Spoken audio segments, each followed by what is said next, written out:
Well, boys and girls, I'm going to be taking a walk in a few minutes down to the boat launch. I'm going to stop at the creek on the way and dip me up some water. And before I light out, I'm going to take a moment to sit here and I'm going to read something to you.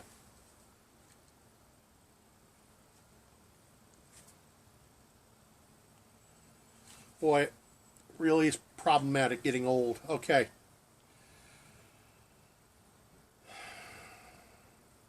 The fair use doctrine. Fair use of copyrighted material, including to, but not limited to, for purposes of criticism, comment, news reporting, teaching, and scholarship or research, is not infringement of copyright. The following video, you will find out more about this if you come back after the intro. I'm going to be using clips from other YouTubers. It's the first time I've ever done this. It is strictly for the purpose of critique and criticism. And hopefully, certain people who did not like my knots video will understand that I've been setting down a dotted line, and I'm about to complete the dotted line with the following video, and you will begin to understand. I'm not picking on anybody. I'm trying to help somebody. But I had to set the tone before I came out and offered the advice. Today I complete that process, so stick around.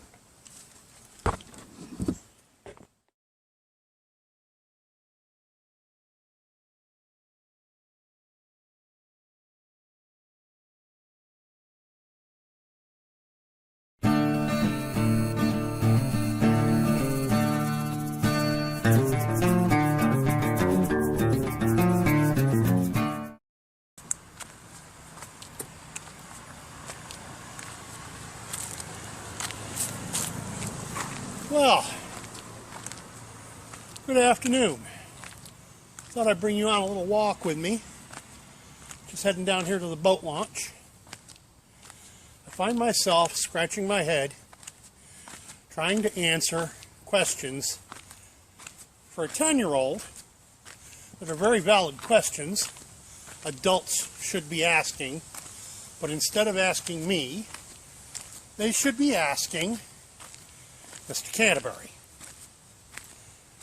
So, I will put the questions forth in this video as asked to me by a 10-year-old student of mine and his father. They had just gone through my class and had been introduced to, of all things, false tinder fungus and real tinder fungus. And then they saw Cantaburry's most recent video, or at least I think it's his most recent, was as of 3 days ago, I guess it was, when I got the phone call from the father. Well, here's the thing. I'm not going to fill you in on it. I'm going to let other YouTubers tell you exactly what's going on. We're going to start off with you, Mr. Cantaburry. I got a few clips from Dave. I'm going to cut them in here. And as I said in the intro, all the clips that I'm adding fall under that section of the U.S. Code of Laws covering fair use. So at this point I'm going to say, Mr. Cantaburry, let's see what it is you have to say.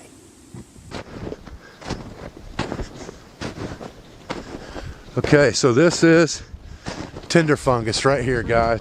This is true tinder fungus on this tree, okay? See, we got a birch right here. It's all over the place out here. There's some more of it back in there I can see from here. But this is right at the height where I can reach it with an axe. Morning guys, Dave Cantaburry back with another video in the 21st Century Long Hunter series. We shot a video last weekend while we were in the Upper Peninsula of Michigan on harvesting tinder fungus, and I took my axe and harvested some true tinder fungus off of a white birch tree. White birch and yellow birch are the places that true tinder fungus, or chaga as it's known, grow. Now, when I got back, I started doing some further research because I'm a research fanatic, and it intrigued me. Now, I told you in the previous video on knots that Cantaburry claimed to be very well researched, and the preceding clips proves that point out, and proves that he actually knew, not that long ago, what true tinder fungus really was. Oh, how do you like the tunnel just down from my house? That's the Amtrak overpass. Now I'm going to call on a couple other YouTubers to reinforce this notion that true tinder fungus is, as we all know, chaga. First I'm going to ask my friend Mike from up in Canada. Oh, Bushcraft Bartons, you're up. I was asked by some of you to repost my tinder fungus video, but I decided not to repost it. Instead, I'm gonna redo it. And I remembered a spot where I'd seen one, and I'm gonna explain the stuff to you. And for those of you a lot of videos were requested to repost. Be patient with me. I'll do it. I'm trying to do it in order of the people that asked me. But this time we're gonna concentrate on true tinder fungus, or chaga. So stay with me. I'll be right back. Okay, now I'm going to call on my friend from up in Seward's Folly. Lonnie, Far North Bushcraft, you're up. Would you please enlighten us as to what true tinder fungus is?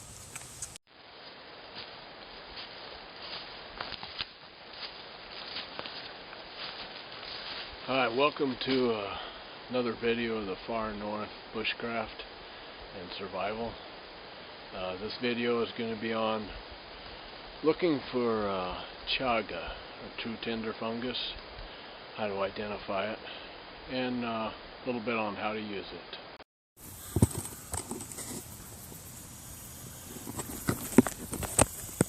Okay, now then, I'm going to put up the footage, the clip, from Cantaburry's, as I said, most recent video, where he's talking about having come back from Italy. And I'm not going to argue with Mr. Cantaburry about iron pyrites making fire. Iron pyrite is a fire-making source I have been familiar with for over 6 decades. I'm surprised he's just learning of it. But that's not the point of this video, now is it? So Mr. Cantaburry, would you tell us about your recent trip to Italy a little bit, and what true tinder fungus is once again, please? And I'm going to take this horsehoof fungus, which is a fungus common to the area that I was in Italy, but it's also common in the US and grows on birch trees. And this is the true tinder fungus. Oh my, we have arrived at the boat launch. And for somebody of my age with a gimp leg, that is one hell of a hike.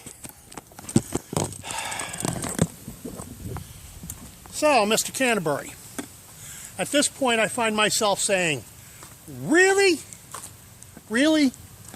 Horsehoof fungus is true tinder fungus? And you claim to be so well researched. At this point, ladies and gentlemen, my following comments are to Mrs. Cantaburry. Iris, I would see to it that your husband's doctors check him for Alzheimer's. Because somebody who's so well researched and has on so many occasions gotten it right that true tinder fungus is chaga, to now claim that horsehoof is true tinder fungus when we know it's false tinder fungus. Ladies and gentlemen, let me be clear. I wasn't being cruel when I called him often wrong sung, because he's so often wrong anymore. And I'm thinking, honestly, from a retired medical professional standpoint, without actually being there to diagnose him in person, it really seems like the man's coming down with Alzheimer's. Or he's just not putting in the amount of research he claims he is. Just gotten lazy about it. I don't know. And I don't care.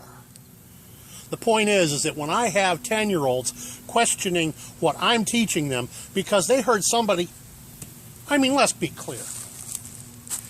Mr. Cantaburry is not sitting there with 400,000 subs and over 1 million views because he's right all the time. It's because he's got fame and name recognition from being on TV. I don't have that, and I don't care. I don't need it. And if it was just a matter of that and nothing more, I wouldn't be saying a word, because let's be clear. When I first started my YouTube channel, I thought Cantaburry was pretty good stuff. Not so much anymore. Because I, as a teacher, am being questioned on things he's saying like I got it wrong, and I don't appreciate it. It's just that stinking simple. And I trust that somebody out there is going to bring this video to Mr. Cantaburry and Iris's attention before one of these days he goes on a hike out in the woods and forgets his way home. It's Embarado. Embarado Peace. Embarado Smithing and Woodcraft. Peace out. And yes, I'm a little hot about being questioned by my students because of stuff that Cantaburry says and does. By the way, don't forget to